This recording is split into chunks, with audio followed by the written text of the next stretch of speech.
mucha fuerza, pero eso no vale.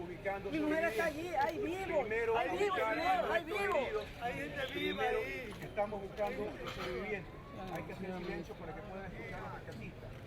No podemos meter maquinaria pesada porque puede ser trágico para los heridos. Compañeros, unidad, fuerza, oración, estamos aquí.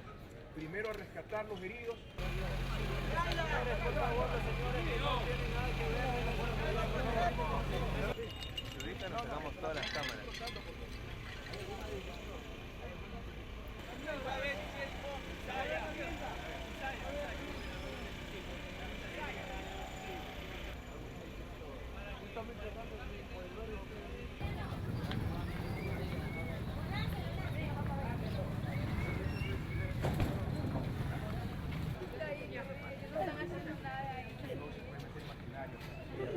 Ay, por favor, Pero yo lo sigo, señor presidente, mi hermano.